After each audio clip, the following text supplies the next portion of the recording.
Well, today it's raining outside, so I've got to pretend that I'm driving roadie. It's the only thing I get to do, but you know what sucks about pretend driving even? 7-tooth steering.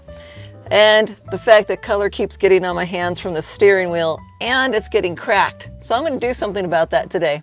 Once upon a time, the steering wheel was red. It doesn't look so red anymore. The lighting isn't so good, but it's more on the brown side now. And all these cracks, yeah, not good. Eventually, something's going to go awry as I'm chugging down the road, and I don't want that day to come, so we're going to do something about that. And thanks to the generous donations, I was able to pick up this nice, shiny, brand new steering wheel from Mike's Affordable. I don't think it'll have any cracks for a very, very long time, if ever. Some finishing required. So yes, there's a little bit of work to be done, not a whole lot. It doesn't seem like it's bad, but when it was molded, you can see the little edging in here. I don't know if you can tell, it's a little rough through here. And here is the instructions. They sent it to show you with the steps. Steering wheel finishing instructions. We have two new old stock steering wheels which were used for patterns. For those of you who think these wheels had a high gloss finish like a bowling ball, sorry, but you'd be wrong. Looks like Ford used a very coarse file for deburring. To keep your costs as low as possible, here's some helpful hints for putting a fine finish on your steering wheel. Use an X-Acto knife or a carpenter's knife to first trim excess flash from the parting line where the molds have come together. Be careful not to cut too deep and gouge into the wheel. Take a fine file and file the mold line until it is blending in with the wheel. Now is when the work begins. Take some 600 grit sandpaper, wet, and wet sand the areas where you just filed. Wet sand those areas until the mold line disappears. Let the wheel set and dry. Now everywhere you wet sanded will have a slightly duller appearance than the rest of the steering wheel. Hand rub those dull areas with a fine buffing compound. The more you buff, the better your end result will be. Like he said, today I'm going to be using a carpenter's knife. I'm pretty familiar with one. I don't get to use an X-Acto knife so often, and the blades we have are extremely sharp. So this is sharp, but it might keep me out of trouble. Don't want to be visiting any hospitals today. I am going to start on top of this very, very thick blanket, and I'm going to show you what I'm doing. I'm just going to basically start in a spot. Just go along the edge. Yeah, it doesn't take much effort at all to go on it, so just kind of go slow because I do not want to mess up. Steering wheels are very expensive, and I do not want to have to buy another one because I messed it up so bad, but I don't think that's possible because it's not really that hard. The little molding part cuts away pretty nicely.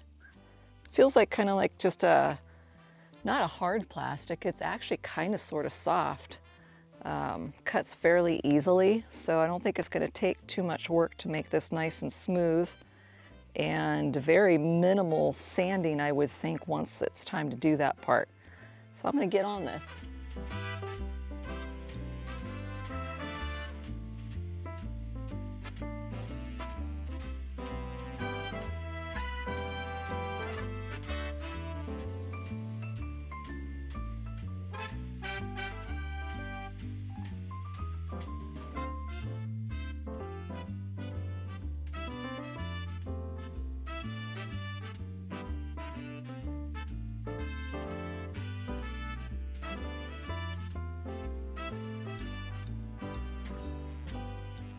So now, if you can see it, it's a lot smoother. We don't have that edge sticking out there anymore, or on the center areas here. It's just a little bit rough. So then what I'm gonna do is I had to take a fine file. So I've got this little doohickey right here, a little file, and I'll try using that and see how it goes.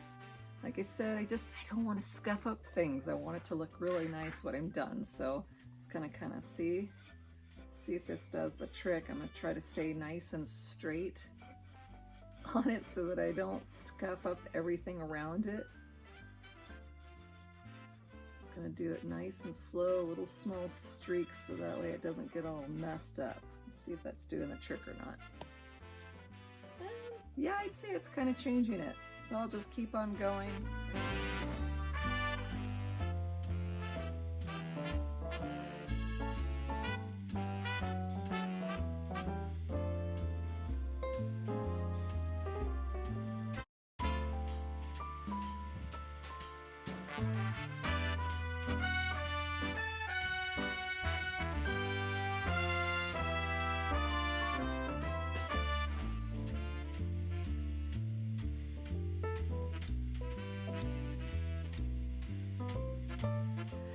Okay, so after filing, it's even smoother than it was.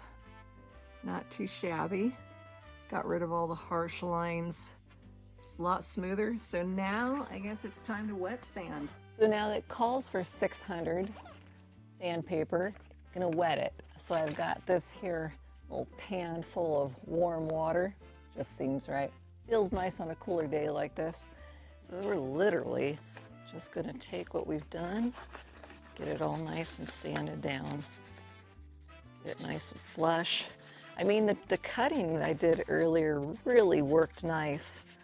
And I got enough of it away that I really didn't do a whole lot of filing. Just got it a little bit more even and flush. Now this will put the little fine touches left to do. And just keep dipping it so it stays wet.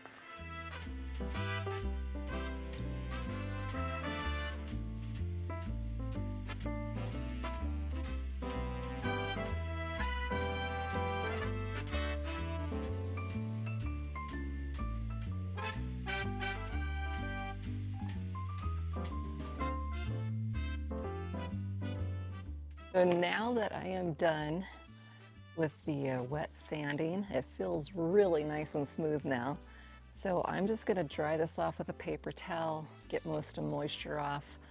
And once it's nice and dry, then it says to use rubbing compound to get all the little scuff marks and things like that. They said just buff away, and the more you buff, the more that the little scuff marks will go out, it says in the instructions.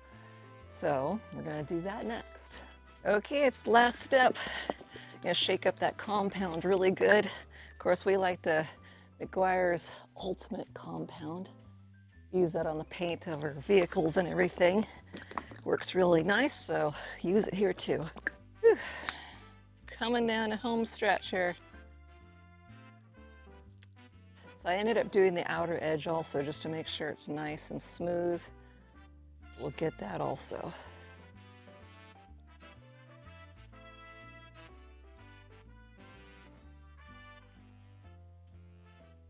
Start on the outer edge since it's easier and buff it out.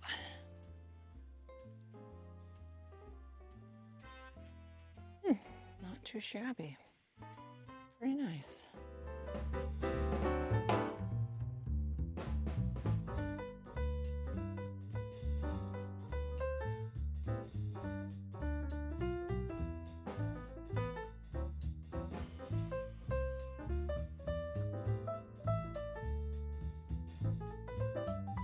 We now have a very nice new steering wheel to go in roadie. I mean, look at that. I mean, any marks are gone. The compound really did a nice job. It really wasn't too much to begin with. I was trying to be really careful and not take off any excess rubber or plastic, whatever this is made out of, than necessary. Look at that. That's gonna look sharp.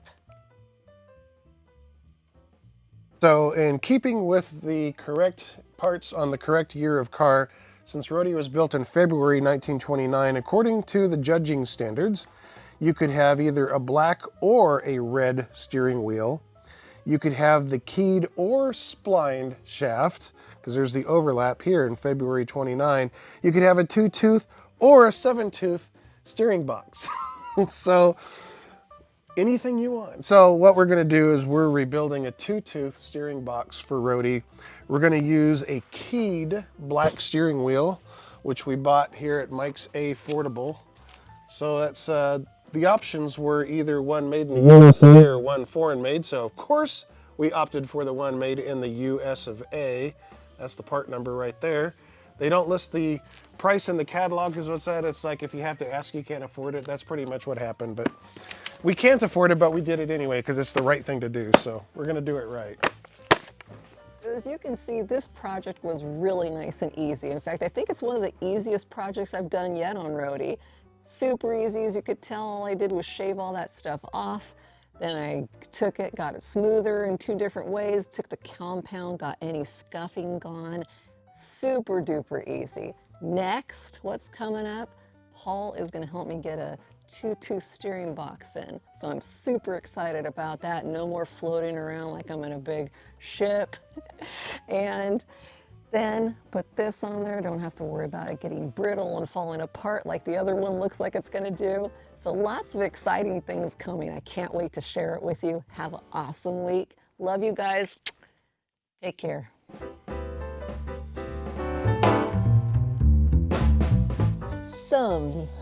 Nope. I'm hesitating too much in my brain. Come on, brain, jump start. So yes, there's a little bit to work. Dang it. Be the mook. Channels of the mook.